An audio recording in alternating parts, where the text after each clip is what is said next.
Hello student, welcome to our channel hello science. Last class में हम discuss कर रहे थे हाफ वेव रेक्टिफायर, और हमने जो डिस्कशन किया था that is all about the rectification property of diode. और अगर हम रिवाइज करें तो सबसे पहले हमने देखा था रेक्टिफायर क्या होता है। तो what is rectifier? Which convert AC to DC. यानी कि कल हमने जो डिस्कशन किया था वो था हमारा रेक्टिफायर, और मैंने कहा था कोई भी ऐसा device which can convert AC to DC is known as rectifier। और जो ऐसा काम, और ये प्रोसेस क्या कहलाई थी? Rectification. And this process is known as rectification. ठीक है, हमने हाफ वेव रेक्टिफायर पढ़ा था। ये क्या कर रहा था? हाफ साइकिल को, AC की हाफ साइकिल को DC में कन्वर्ट कर रहा था। पूरा हमें प्योर हमें DC नहीं मिल पा रही थी। आज हम बात करते हैं इसी कमी को, जो हाफ वेव रेक्टिफायर की जो कमियां हैं, इसको पूरा करेगा फुल वेव रेक्टिफायर। और this topic is going to be most important topic for your upcoming examination. Okay, I mean board examination. तो हेडिंग लगा लेना, that is full wave rectifier. Full wave rectifier. चलो डिस्कस करते हैं full wave rectifier. तो full wave rectifier क्या होगा?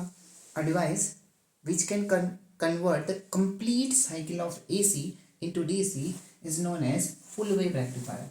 तो यह करेगा विच can convert complete cycle of AC, complete cycle of AC into DC। ये कहलाएगा हमारा फुल वेव रेक्टिफायर कहलाएगा। ठीक है, क्या डिफरेंस होगा स्ट्रक्चर में, इसको समझने की कोशिश करते हैं। तो मैं डायग्राम बनाऊंगा जैसे कल बनाया था।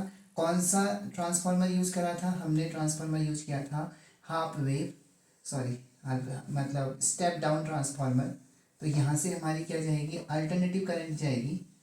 This is our alternative current.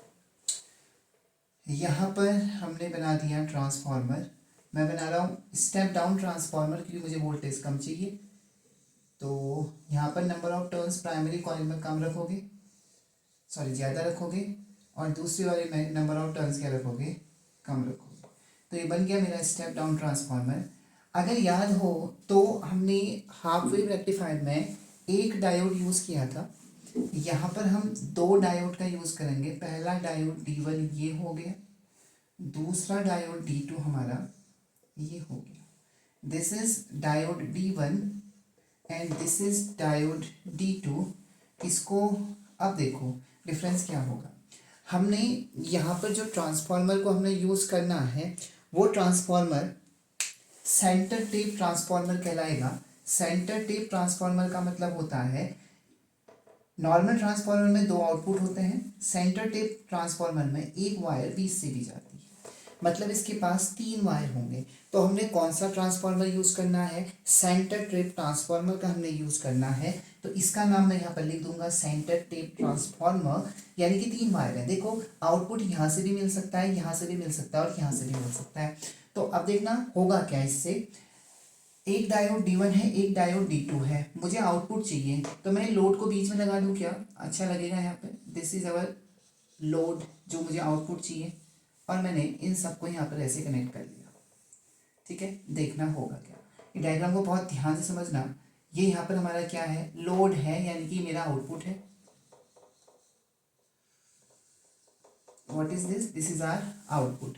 तो यहाँ पर मुझे ये लोड है। लोड का मतलब क्या हुआ? जो भी चीज़ तुमने इससे चार्जर यूज करना है, जैसे बल्ब यूज करना है, तो ये हो गया यहाँ पर तुम्हारा लोड आ गया। अब देखो कल वाले में दिक्कत क्या थी, यानी कि अगर हम हाफ वेव रेक्टिफायर की बात करें तो उसमें क्या प्रॉब्लम आ रही थी?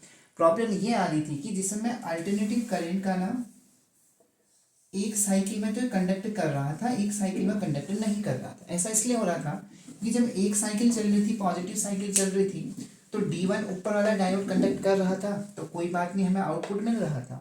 लेकिन जिस टाइम पे इसकी नेगेटिव साइकिल स्टार्ट हो रही थी तो वो डायोड कंडक्ट करना बंद कर दे रहा था, क्योंकि वो रिवर्स बायस में चला जा रहा था। सिमिलरली यही प्रॉब्लम जनरेट हुई थी जिसकी वजह से हमारे एक ही अल्टरनेटिव करंट का एक ही हाफ हमें रेक्टिफाई होके मिला था।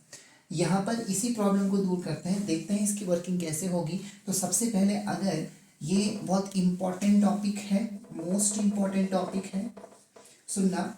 यहाँ पे ये हो गया कौन सा ट्रांसफॉर्मर, सेंटर टेप ट्रांसफॉर्मर और स्टेप डाउन ट्रांसफॉर्मर। किस चीज़ का यूज़ कर रहे हो? अगर मैं इसके कंस्ट्रक्शन की बात करूँ, मैं इसमें इसका कंस्ट्रक्शन लिखा रहा हूँ just because this is important. तो कंस्ट्रक्शन की बात करें तो हमारे पास क्या होगा, एक स्टेप डाउन ट्रांसफॉर्मर होगा। स्टेप डाउन ट्रांसफॉर्मर ये जो है इनको तुम लैंग्वेज में लिख सकते हो। अगर मैं लैंग्वेज में लिखूंगा फिर क्लास लंबी हो जाएगी। एक स्टेप डाउन ट्रांसफॉर्मर होगा और वो भी कैसा होगा, सेंटर टेप होगा। इसके ऊपर लिख दें यहाँ पर कैसा होगा, ये centre tap, CENTRE, centre tap transformer. समझ में आ गया ना? सेंटर टेप का मतलब क्या होता है, 3 आउटपुट वाला। ठीक है, अब होगा क्या, इनपुट देना स्टार्ट करते हैं। इतना नोट कर लिया तो आगे चलते हैं। जब इस अल्टरनेटिव करंट की पॉजिटिव साइकिल स्टार्ट होगी, पहले मैं जैसा हमने कल वेव डायग्राम, तो मैं एग्जाम में करना क्या है, first of all you have to draw this circuit diagram. After that construction को जो यहाँ पर दिख रहा है वैसा लिख सकते हो। यानी कि फुल वेव रेक्टिफायर में कितने डायोड यूज होंगे, 2 डायोड यूज होंगे। कितने डायोड, 2 डायोड यूज होते हैं, पहली बात। और हाफ में एक ही डायोड यूज होता है। पहले डायग्राम बनाओगे, उसके बाद इसकी वर्किंग लिखोगे जो मैं समझाने वाला हूँ। उसके बाद यहाँ पर हम इसका बना देंगे वेव डायग्राम। तो मैं वेव डायग्राम में इनपुट कल भी बनाया था, this is our input cycle. Input में कौन आएगी, इसको मैं थोड़ा ऊपर लिख लेता हूँ। हाँ, दिस इज D2। इनपुट में हमारी होगी AC, this is our AC, this is our AC। और ये क्या है, मेरा इनपुट है। और ये क्या होती है, करंट की पीक वैल्यू होती है, इसको I0 बोल देते हैं। दूसरा, यहाँ पे हम इसी नीचे हमें क्या चाहिए, आउटपुट चाहिए। तो आउटपुट में फिर बनाता हूँ। सबसे पहले हम इस डायग्राम को जब भी ड्रॉ करो ना तो यहाँ से एक लाइन खींच देना ताकि डायग्राम थोड़ा अच्छा लगे। ऐसे करके ये हमने एक लाइन खींच दी, ऐसे करके हमने ये लाइन खींच दी। और कल में शायद इसमें हमने डायग्राम बना तो लिया था, और इसी डायग्राम को थोड़ा अच्छी तरह से समझने की कोशिश करते हैं। देखो यहाँ पर इस साइकिल का एक साइकिल कहाँ पूरी होगी, लास्ट में बिगड़ ही जाता है मेरे से, कोई ना। एक साइकिल यहाँ पर पूरी होगी तो यहाँ पर ये 2 पाई हो जाएगा, और यहाँ पर क्या आ जाएगा, पाई आ जाएगा। और यहाँ पर कितना आ जाएगा, 2 पाई 2 पाई, ये होगा 3 पाई, और ये होगा 4 पाई। 4 पाई क्या मतलब, एक साइकिल पूरा होने में 2 पाई यानी कि 360, फिर दूसरी साइकिल फिर कितना जाएगा, 4 पाई। आउटपुट देखते हैं कैसे मिलेगा। ये डायग्राम बहुत ढंग से समझना। ये इनपुट लिया, आउटपुट में हमें क्या चाहिए, देखते हैं क्या मिलता है। ठीक है, जब इस अल्टरनेटिव करंट, जो मैं बोल रहा हूँ उसको ध्यान से सुनना, जब इस अल्टरनेटिव करंट का कौन सा हिस्सा स्टार्ट होगा, पॉजिटिव साइकिल स्टार्ट होगी। जब इस अल्टरनेटिव करंट की पॉजिटिव साइकिल स्टार्ट होगी, विद इन अ सेकेंड होता है, with in a micro second होते हैं चेंजेस। ये मत सोचना कि पॉजिटिव से नेगेटिव होने में 1-2 सेकंड लग जाएंगे, नहीं, माइक्रो सेकंड, नैनो सेकंड, बहुत ही कम टाइम लगता है, पता भी नहीं चलता। तो जैसे ही इसकी पॉजिटिव साइकिल स्टार्ट हुई तो सबसे पहले करंट इस ट्रांसफार्मर के पास जाएगी। इस ट्रांसफार्मर की में क्या होगा, म्यूचुअल इंडक्शन होगा। और म्यूचुअल इंडक्शन होने की वजह से ये जो हमारी सेकेंडरी कॉइल है, ये मेरी प्राइमरी कॉइल है, ये मेरी सेकेंडरी कॉइल है। तो प्राइमरी कॉइल में क्या गई, करंट गई, जिसकी वजह से सेकेंडरी कॉइल में इंड्यूस्ड EMF जनरेट होगा। वो इंड्यूस्ड EMF जनरेट हो गया, किसकी वजह से, पॉजिटिव साइकिल की वजह से।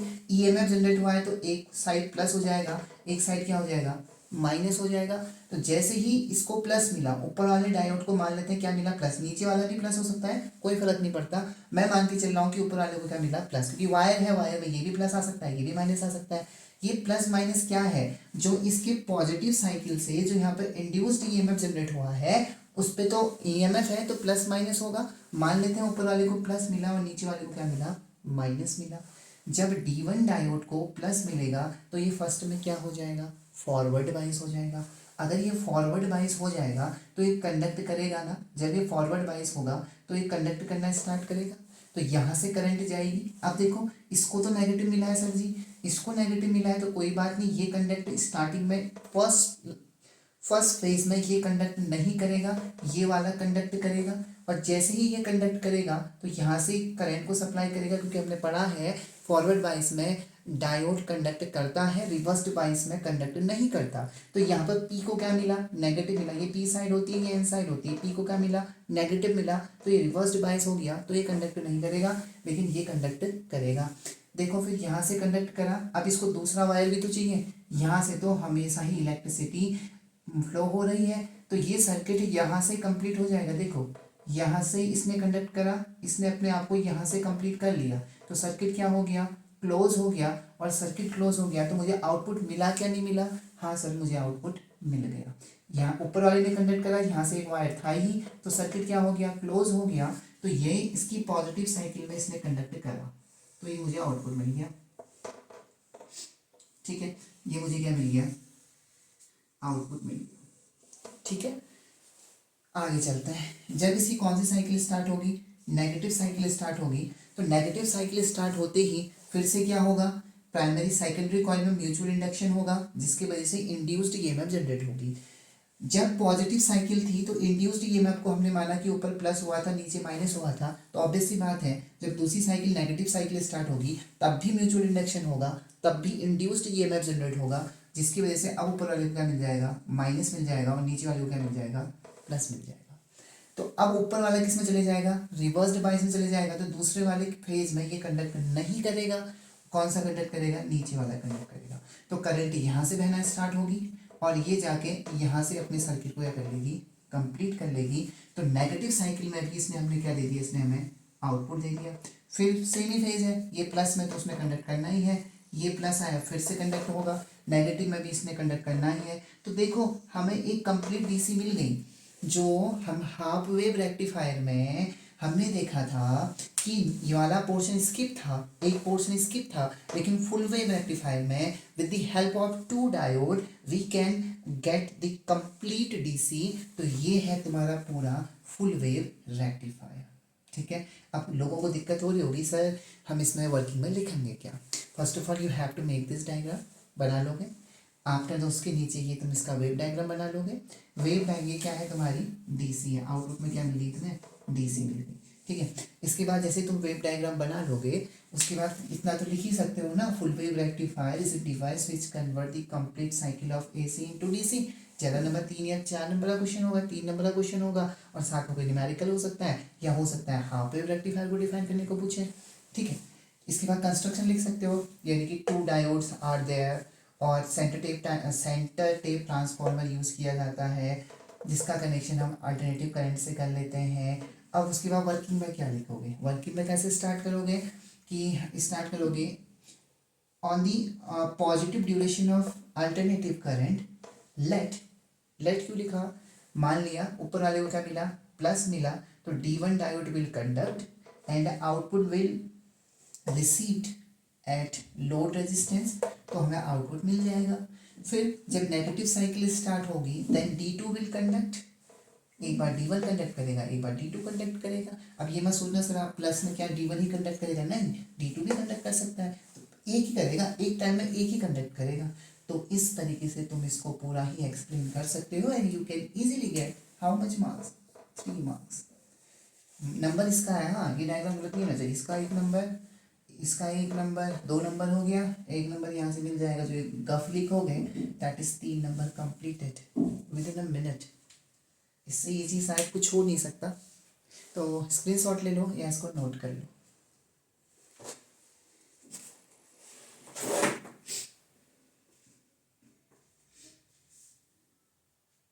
ठीक है, इरेज करूँ इसको, ओके। 2-3 पॉइंट है, आज की क्लास यहीं पर ख़त्म करेंगे। इसके बाद हमारे कुछ टॉपिक बचते नहीं हैं, जैसे एलईडी हमारे पास वर्किंग हमारे सिलेबस में नहीं है, हमारे पास फोटो डायोड है, हमारे पास सोलर सेल है, मैं उसकी इंपॉर्टेंट पॉइंट बता दूंगा, तो तीनों को हम एक ही साथ क्या कर लेंगे, ख़त्म कर लेंगे। ठीक है, तो इतना ही इंपॉर्टेंट मान ले रहा, इसको मैं इरेज करता हूँ और तुम्हारे चैप्टर यहाँ पे ख़त्म हो जाएगा। आगे चलते हैं, जो यहाँ पे तुम्हें क्या मिली, डीसी मिली, क्या मिली, डीसी मिली। इंपॉर्टेंट पॉइंट है, नोट कर लेना। फर्स्ट पॉइंट, जो डीसी हमें मिलती है ना, ये क्या होती है, फ्लक्चुएटिंग डीसी मिलती है, फ्लक्चुएटिंग डीसी मिलती है। सर ये फ्लक्चुएटिंग डीसी क्या होती है, फ्लक्चुएट कर रही है, मतलब जब हम इस सिंपल तरीके से अगर ऐसा कंस्ट्रक्टर हम घर में करें और हम डीसी को देखना चाहें, मतलब हमें डीसी तो आउटपुट तो मिलेगी, लेकिन वो डीसी कंप्लीट डीसी नहीं होती। फ्लक्चुएटिंग का मतलब होता है इसमें कुछ पार्ट किसका होता है, एसी प्लस डीसी होती है, मतलब there is a small part of AC, मतलब कंप्लीट डीसी नहीं मिलती, वो फ्लक्चुएट करती है या वो वेरिएबल होती है, उसमें कुछ हिस्सा किसका मिलता है, एसी का होता है। तो इस चीज़ को, इस कमी को दूर करने के लिए हम किसका यूज़ करते हैं, फिल्टर सर्किट का यूज़ करते हैं। तो what are the filter circuit, filter circuit is used to control the fluctuation in output, या जो हमारे पास डीसी मिला है इस डीसी को प्योर डीसी बनाने के लिए, या जो इसको स्मूथ फॉर्म में लाने के लिए हम जिस चीज़ का यूज़ करते हैं वो हमारे क्या कहलाते हैं, फिल्टर सर्किट कहलाते हैं। वैसे सिलेबस में नहीं है फिल्टर सर्किट, लेकिन फिर भी हम डिस्कस कर लेते हैं फिल्टर सर्किट होते कौन कौन से फिल्टर सर्किट हम यूज़ करते हैं। फिल्टर सर्किट में जो मेन हमारे पास सर्किट है, जैसे हमारे पास आता है कैपेसिटर सर्किट हो गया, ठीक है, हम पाई सर्किट की बात करते हैं, हम एल सर्किट की बात करते हैं, तो these are the filter circuit, heading लगा लेना फिल्टर सर्किट क्या होते हैं। तो उसी चीज़ को हम कंप्लीट करने की कोशिश करेंगे।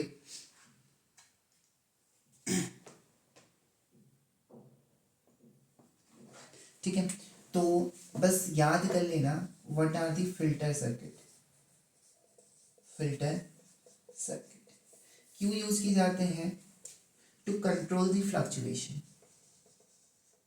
to control the fluctuation, to control the fluctuation in output DC, pulsating type की होती है। कौन कौन सा सर्किट यूज करते हैं, सर नाम याद कर लेंगे हम, बस नाम ही याद करना है। पहला आता है कैपेसिटर सर्किट, हम कैपेसिटर, तुमने देखा होगा ना चार्जर के अंदर कैपेसिटर लगा होता है, तो फिल्ट्रेशन का काम करता है। काम तो बहुत होता है कैपेसिटर के, अभी हम यहाँ पर के लिए कि कौन सा यूज़ कर लेते हैं, हम कैपेसिटर सर्किट का यूज़ करते हैं। दूसरा हम इंडक्टर सर्किट का यूज़ करते हैं, इंडक्टर सर्किट का यूज़ करते हैं। तीसरा हम पाई सर्किट का यूज़ करते हैं। सर ये पाई क्या होता है, कॉम्बिनेशन होता है। तो तुम बस इन चीज़ों को अभी याद कर लेना, खाली लेक्चर लंबा हो जाएगा इनके बारे में डिस्कशन, अगर हम डिटेल्स में जाएँ तो बस तुम इतना याद रखना ना कि जो आउटपुट मिलता है फुल वेव रेक्टिफायर से, it is not in a pure DC form. So to control the fluctuation or to make the DC smoothen, we use the filter circuit, that is the capacitor circuit, inductor circuit, pi circuit। तो ये कुछ circuit हैं जो हम filtration के लिए काम करते हैं। ठीक हो जाएगा, तो this is all about, so this is all about the half wave rectifier. 2 point और छूट गए, सुन लेना, एग्जाम में पूछा गया था क्वेश्चन जो हमारा, इसको इम्पोर्टेंट बना के ये तो नोट कर लिया होगा, मैं आगे चलता हूँ। फर्स्ट नोट बना के लिखना, नोट नंबर फर्स्ट, और याद करके जाना है इसको। जो हमारा हाफ वेव रेक्टिफायर होता है, हाफ वेव रेक्टिफायर होता है, इस हाफ वेव रेक्टिफायर में जो आउटपुट फ्रिक्वेंसी होती है, जो तुम्हें आउटपुट मिला था, जो आउटपुट फ्रिक्वेंसी होती है ये क्या होती है, सेम होती है इनपुट फ्रिक्वेंसी की, सेम एज इनपुट फ्रिक्वेंसी। कुछ बच्चे क्या करते हैं ना, उन्हें लगता है कि हाफ वेव रेक्टिफायर है, तो हाफ वेव रेक्टिफायर है तो जो हमें आउटपुट में फ्रिक्वेंसी मिलेगी वो क्या मिलेगी, आधी मिलेगी। तो तुम ऐसे ही गड़बड़ मत करना। अगर क्वेश्चन में लिखा है कि क्वेश्चन सपोज ऐसा हमारा क्वेश्चन आ गया कि इनपुट फ्रिक्वेंसी 50 हर्ट्ज की दी गई और हाफ वेव रेक्टिफायर था, यानी कि in half wave rectifier the input frequency is 50 hertz, what will be the output frequency on a load? तो तुम्हारा आंसर क्या होगा, 50 ही होगा। मैं क्वेश्चन बना के लिख लेता हूँ। अगर इनपुट फ्रिक्वेंसी कितनी है, 50 हर्ट्ज है, किसके लिए, हाफ वेव रेक्टिफायर के लिए, तो हमसे पूछेगा आउटपुट फ्रिक्वेंसी बताओ, आउटपुट फ्रिक्वेंसी कितनी होगी। तो डरना मत, इसका मतलब ये बहुत ही लल्लू सा सवाल है। 50 है तो आउटपुट में सीधे 50 लिख देना, that would be your answer. ठीक है। दूसरा, अगर क्या हो फुल वेव रेक्टिफायर हो, कौन सा रेक्टिफायर हो, फुल वेव रेक्टिफायर हो, अगर फुल वेव रेक्टिफायर हो तो जो आउटपुट फ्रिक्वेंसी होती है ना, आउटपुट जो फ्रिक्वेंसी होती है वो इनपुट फ्रिक्वेंसी की आधी हो जाती है। आउटपुट फ्रिक्वेंसी क्या हो जाती है, output frequency is half of input frequency.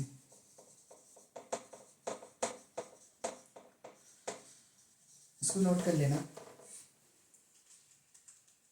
Sorry मैंने क्या कर दिया है, सॉरी, हाँ, आउटपुट फ्रिक्वेंसी इज हाफ की होगी, क्या हो जाती है, डबल हो जाती है, DOUBL, सॉरी सॉरी, गलत हो जाता है कभी कभी, तो ध्यान से सुनना, my mistake. Half wave rectifier के लिए जो इनपुट फ्रिक्वेंसी होती है वो सेम होती है, सॉरी, हाफ वेव रेक्टिफायर के लिए जो आउटपुट फ्रिक्वेंसी होती है वो इनपुट फ्रिक्वेंसी की इक्वल होती है, और तुम्हारे फुल वेव रेक्टिफायर के लिए जो आउटपुट फ्रिक्वेंसी होती है वो इनपुट फ्रिक्वेंसी क्या हो जाती है, डबल हो जाती है। फॉर एग्जांपल एक क्वेश्चन अगर मैं यहाँ पर लिखूँ कि इनपुट फ्रिक्वेंसी हमसे पूछेगा कि किसी फुल वेव रेक्टिफायर के लिए जो इनपुट फ्रिक्वेंसी थी वो 50 हर्ट्ज थी, 52 हर्ट्ज मान लेते हैं, लो आप भी कहोगे हमेशा 52 50 50, तो आउटपुट फ्रिक्वेंसी कितनी होगी, तो हमसे पूछेगा आउटपुट फ्रिक्वेंसी बता दो भैया, तो कुछ मत डरना मत, इसको दुगना कर देना, 104 हर्ट्ज हो जाएगी आउटपुट फ्रिक्वेंसी। तो this is the simplest form of the half wave rectifier. जितना इजी हो सकता था मैंने इसको इजी करने की कोशिश करी है, तो ध्यान से समझ लेना, ये दोनों पॉइंट बहुत इंपॉर्टेंट पॉइंट हैं कि हमसे पूछता है कि हाँ पे the input frequency for half wave rectifier is X, so what will be the output frequency, तो तुम बोलोगे एक्स ही रहेगा। हमसे कहेगा कि the input frequency of full wave rectifier is Y या एक्स, तो at that time the output frequency will be the twice of the input frequency. It means if input frequency is x then output frequency will be 2x। तो इसी के साथ हमने इसका important topic यहाँ पर ख़त्म किया, इसको नोट कर लेना। जितना हो सकता था उतना इजी हमने इसको करने की कोशिश करी है।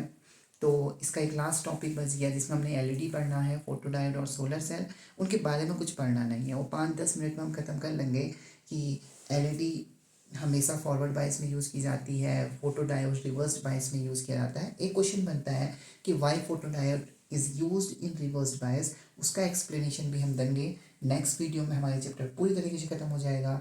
Wish you all the best for your upcoming exam. तो अभी के लिए टाटा, बाय बाय।